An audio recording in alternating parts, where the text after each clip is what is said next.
नमस्कार विद्यार्थी मित्रांनो, मी प्राध्यापिका ज्योत्स्ना राव, मराठी विभाग, गोखले एज्युकेशन सोसायटीचे कला, वाणिज्य आणि विज्ञान महाविद्यालय, जव्हार, जिल्हा पालघर. विद्यार्थी मित्रांनो, आज आपण या व्हिडिओच्या माध्यमातून कादंबरी एक साहित्य प्रकार या साहित्य प्रकाराची ओळख करून घेणार आहोत. म्हणजेच कादंबरी म्हणजे काय आणि कादंबरीचा उगम आणि विकास कसा झाला याबद्दल चर्चा करणार आहोत. तत्पूर्वी जर तुम्हाला हा व्हिडिओ आवडल्यास लाईक करा आणि सबस्क्राईब करा. आता आपण सुरुवात करूयात आपल्या कादंबरी या साहित्य प्रकाराला. तर विद्यार्थी मित्रांनो, नेमकं कादंबरी म्हणजे काय किंवा या कादंबरीचा उगम केव्हा झाला ह्याबद्दल जाणून घेण्यासाठी आपल्याला कादंबरी हा साहित्य प्रकाराची चर्चा करणे गरजेचं आहे. तर ह्या ठिकाणी लक्षात घ्या की कादंबरी हा जो साहित्य प्रकार आहे हा वाचक कादंबरीच्या वास्तवाशी किती निकटचा संबंध असावा याबद्दल आपल्याला विचार करावा लागतो. तर कादंबरी हा मानवी जीवनाबरोबरच चालत, वाढत आणि कायम बदलणारा असा एक लवचिक वाङ्मय प्रकार आहे.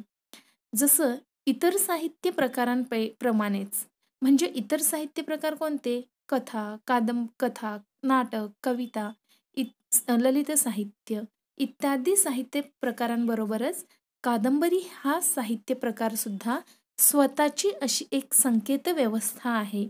आणि या कादंबरी वाङ्मय प्रकाराविषयी कुसुमावती देशपांडे लिहितात बघा, पार्थिव संसाराविषयी आस्था ही कादंबरीची वृत्ती, म्हणजेच जीवनाचे कानेकोपरे चौकसपणे धुंडाळणे, तत्वदर्शित्वाचा किंवा अद्भुतांचा मार्ग धरून मुळातच मानवी प्रश्नांचा विचार करणे हा कादंबरीचा दृष्टिकोन दिसून येतो. म्हणजेच बघा, कादंबरी हा जो प्रकार आहे तो जीवनविषयक अनुभव वा कल्पना हा कादंबरीचा मूळ आधार किंवा तिची सामग्री ही वृत्ती हा दृष्टिकोन. हे अनुभव काय करते ती? अनुभव व कल्पना जिवंत व्यक्तिचित्राच्या एका विशिष्ट, विस्तृत, आकर्षक कथानकाच्या द्वारे ती व्यक्त करणे ही कादंबरीची काय आहे? पद्धती आहे. आणि अशा प्रकारे आपण ह्या प्रकाराची काय करतो? ओळख करून घेतो. मग नेमका कादंबरीचा उगम काय म्हणतो? म्हणजे केव्हा कादंबरी अस्तित्वात आली याबद्दल आपण थोडक्यात चर्चा करूयात. तर मराठी कादंबरीचा उगम व विकास.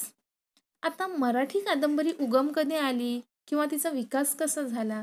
तर लक्षात घ्या, 1874 ते 1920 हा जो कालखंड आहे हा कादंबरीचा कालखंड आहे. म्हणजेच पाश्चात्य देशामध्ये जेव्हा नॉव्हेल या नावाने प्रसिद्ध झालेला एक वाङ्मय प्रकार होता, हा वाङ्मय प्रकारच मराठीमध्ये कादंबरी म्हणून ओळखीस आला. म्हणजेच मराठीमध्ये नॉव्हेल या शब्दाला कादंबरी हा पर्यायी शब्द रूढ करण्यात आला. आणि त्याचे कारण असे आहे की संस्कृत कवी, लक्षात घ्या, संस्कृत कवी बाणभट्ट यांनी लिहिलेली जी कादंबरी नावाची अद्भुतरम्य आणि प्रणयरम्य या गद्य कथेच्या नायिकेचे नाव कादंबरी होते. आणि त्या नायिकेचे नाव बाणभट्टांनी काय केले? त्या कथेला दिले. आणि तेव्हापासून तिच्यातील जी अद्भुतरम्यता आहे, प्रणयरम्यता आहे, कथा हे गुण लक्षात घेऊन या कादंबरी प्रकाराला कादंबरी ही संज्ञा लावण्यात आली. म्हणजेच काय की हा जो कादंबरी प्रकार आहे हिचा उगम कसा झाला हे आपण लक्षात घेतलं, बरोबर. आणि मग हिचा विकास होण्यासाठी बघा, काबा मराठे यांनी नावल व नाटक हा जो निबंध लिहिला तो 1872 मध्ये त्यांनी प्रसिद्ध झालेला आहे. आणि त्यामध्ये त्यांनी कादंबरीची एक व्याख्या दिली आहे बघा. नावल म्हणजे चमत्कारिक गोष्ट ज्यात आश्चर्यकारक गोष्टी फार व जो वाचला असता अवलपासून अखेरपर्यंत वाचण्यास जागोजागी नवल वाटावे असा साहित्य प्रकार. म्हणजे काय? कादंबरी हा असा प्रकार आहे, साहित्याचा असा प्रकार आहे की ह्यामध्ये काय असतं? चमत्कारिक गोष्टी, आश्चर्यकारक गोष्टी आणि मग अशा गोष्टी असल्यामुळे जेव्हा आपण एकदा वाचायला घेतो तर काय होतं, सुरुवातीपासून शेवटापर्यंत आपल्याला काय होतं, आतुरता निर्माण होते तो साहित्य प्रकार वाचण्याची. आणि म्हणून ह्या प्रकाराला आपण काय म्हणतो, नावल ही इंग्रजी संज्ञा कशाची आहे, कादंबरीची. म्हणजे इंग्रजीत तिला नावल म्हणतात, तर मराठीमध्ये तिला काय म्हणतात, कादंबरी असं म्हटलं जातं. मग ह्या ठिकाणी बघा की अशा पद्धतीने ही जी कादंबरी आहे, मग ही कादंबरी म्हणजे काय, बरोबर. आपल्याजवळ प्रश्न पडतो की नेमकं कादंबरी म्हणजेच काय. तर या ठिकाणी आपण कादंबरी म्हणजे काय हे बघणार आहोत आणि या कादंबरीच्या ज्या व्याख्या आहेत त्या सुद्धा बघणार आहोत. पण तत्पूर्वी कादंबरीचे थोडक्यात स्वरूप म्हणजेच कादंबरीची संकल्पना आणि स्वरूप आपण बघूयात. नेमकं कादंबरी म्हणजे काय, आता आपण थोडक्यात उगम बघितला, बरोबर. आता कादंबरी ही जी संकल्पना आहे तिचे स्वरूप काय आहे याविषयी जाणून घेऊयात. तर कादंबरी म्हणजे काय किंवा कादंबरीची वैशिष्ट्य कोणते आहेत, कादंबरीचे प्रकार किती व कोणते, प्रश्नचिन्ह निर्माण होतात, बरोबर आपल्यासमोर. नेमकं कादंबरी म्हणजे काय, प्रकार काय आहेत, वैशिष्ट्य काय आहेत किंवा ते प्रकार आहेत मग ते कोणते आहेत, यासाठी आपल्याला महत्त्वाचं आहे की कादंबरीची संकल्पना आहे जी समजून घ्यावी लागेल. मग तुमच्या एक लक्षात घ्या की आता आपण थोडक्यात कादंबरीची संकल्पना बघूयात. कादंबरी हा जो दीर्घ, लक्षात घ्या, कादंबरी हा एक दीर्घ कथनात्मक साहित्य प्रकार आहे. म्हणजे कादंबरी तुम्ही वाचली असेल किंवा बघितली असेल, कादंबरी ह्या खूप मोठ्या असतात, दीर्घ, आणि हा काय आहे, कथनात्मक साहित्य प्रकार आहे. महाराष्ट्र भाषेचा कोश 1829 मध्ये कादंबरी या संज्ञेचा अर्थ, लक्षात घ्या, कादंबरी या संज्ञेचा अर्थ निर्मूल कथा रचून कवीने एक काव्य केले आहे. काय, कादंबरी या संज्ञेचा अर्थ निर्मूल कथा रचून कवीने एक काव्य लिहिले आहे असा दिला आहे. कशामध्ये, महाराष्ट्र भाषेचा कोशामध्ये. आता मराठीत या वाङ्मय प्रकाराला रुजलेले कादंबरी हे नाव मात्र इंग्रजी संस्कारातून पावले आहे, जसं मी तुम्हाला आधी म्हटलं. तर कादंबरी या शब्दाचा अर्थ कदंब, फुलापासून तयार झालेले मद्य किंवा आसव असा आहे. काय अर्थ आहे, फुलापासून, कदंब फुलापासून तयार केलेले मद्य किंवा आसव. ओके, हा जो प्रकार आहे, हा प्रकार वाचल्यानंतर वाचकाला आसपासच्या जगाचा विसर पडतो. म्हणजेच इंग्रजीमध्ये कादंबरीला पर्यायी शब्द नॉवेल आणि फंक्शन असा वापरला जातो. फंक्शनचा अर्थ कल्पनेला पुरेसा वाव असलेले साहित्य असा आहे. आता बघा की इथे थोडक्यात सांगते की कल्पनेला पुरेसा वाव आहे म्हणजे काय, की ह्या ठिकाणी कादंबरी लेखनामध्ये आपण स्वतः जेव्हा लेखक कादंबरी लिहितो तेव्हा त्याला कल्पनाशक्तीचा वापर करावा लागतो. म्हणजे त्याच्यामध्ये येणाऱ्या ज्या कथा आहेत, कादंबरीमध्ये ज्या ज्या कथा लिहिल्या जातात त्या कशाच्या आधारे आहेत, तर कल्पनेच्या आधारे आहेत. आणि म्हणून कादंबरीमध्ये कल्पनाशक्तीचा काय करावा लागतो, वापर करावा लागतो. मराठीमध्ये त्यासाठी कल्पित हा शब्द वापरला जातो. म्हणजेच कल्पनाशक्तीला कुठला शब्द वापरला जातो, कल्पित. म्हणजे जे मला कल्पना, माझ्या स्वतःच्या कल्पना म्हणजे काय, मी त्या ठिकाणी लिहेल ते. आता नोवेल ही संज्ञा मूळ लॅटिन भाषेतून नाविन्यपूर्ण आणि त्याच्या इटालियन रूपावरून इंग्रजीत आलेल्या आहेत.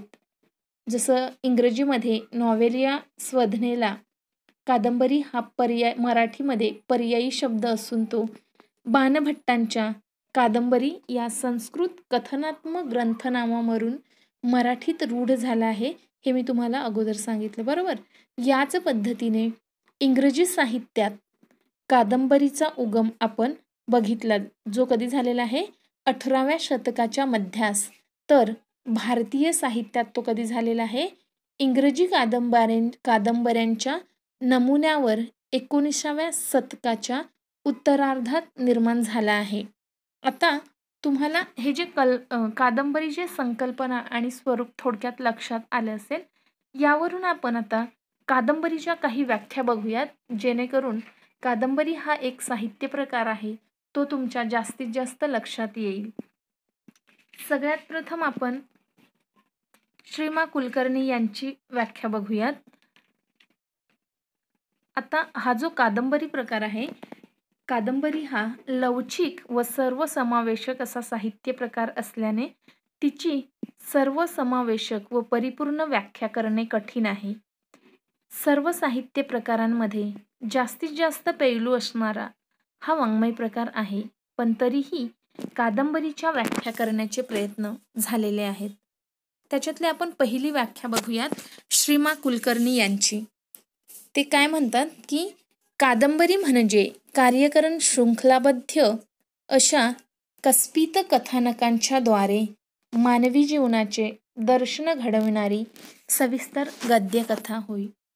कुलकर्णी काय म्हणतात, कादंबरी म्हणजे काय आहे तर कार्यकारण शृंखलाबद्ध असे जे कल्पित कथानक आहे, त्या कथानकाच्या द्वारे मानवी जीवनाचे दर्शन ज्या कथेद्वारे घडवले जाते, ज्या गद्य कथेद्वारे घडवले जाते, तो प्रकार म्हणजे काय, कादंबरी. त्यानंतर भालचंद्र नेमाडे यांची एक कथा आपल्याला घेता येईल. ह्या कथा मराठी अभ्यासकांच्या आहेत. तर भालचंद्र नेमाडे काय म्हणतात बघा, कादंबरी म्हणजे प्रदीर्घ भाषिक अवकाश असलेली, आशयसूत्रांचे अनेक पदर असलेली, त्यामुळे विस्तृत संरचना मांडणारी, अनेक पात्र प्रसंग अपूर्णतेकडून संपूर्णतेकडे जास्त झुकलेली आहे, अशी साहित्यकृती आहे. ह्यावरनं आपल्या एक लक्षात येतं की कादंबरी हा साहित्य प्रकार कसा आहे तर प्रदीर्घ आहे, तिच्यामध्ये भाषिक अवकाश आहेत, आशयसूत्रांचे खूप सारे पदर आहेत आणि त्यामध्ये जी संरचना आहे, जे लेखन आहे, ते त्या पात्रांच्या द्वारे काय केलेलं आहे, विस्तृतपणे मांडलेलं आहे आणि त्यातील प्रसंग असतील ते काय करतायत, अपूर्णतेकडून पूर्णतेकडे झुकणारे असे आहेत आणि असा हा साहित्य प्रकार या ठिकाणी आहे. त्यानंतर जे पाश्चात्य अभ्यासकांच्या व्याख्या आहेत त्या सुद्धा आपण बघूयात. फिल्डिंग म्हणतात, फिल्डिंग यांच्या मते कादंबरी म्हणजे गंभीर वातावरण नसलेले महाकाव्य. त्यांच्या व्याख्यावरनं थोडक्यात सांगते की कारण का गंभीर वातावरण नसतं तर तुम्हाला मी संकल्पनेमध्ये आधीच सांगितलंय की कादंबरी हा असा साहित्य प्रकार आहे की जो वाचत असताना माणूस काय करतो, आसपासचं सगळं जग विसरून त्यामध्ये रममान होतो आणि म्हणून कादंबरी म्हणजे गंभीर वातावरण नसलेले महाकाव्य, अशी फिल्डिंग यांनी व्याख्या दिलेली आहे. त्यानंतर चेवले यांची एक व्याख्या आहे, कादंबरी म्हणजे जिला काही विस्तार आहे अशी गद्य कल्पित कथा.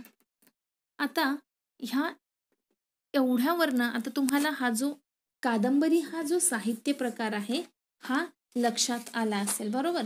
ह्या ठिकाणी मग कादंबरीची जी सर्वसाधारण व्याख्या आहे त्यामध्ये विका राजवाडे यांनी पुढील प्रमाणे विवेचन केले आहे.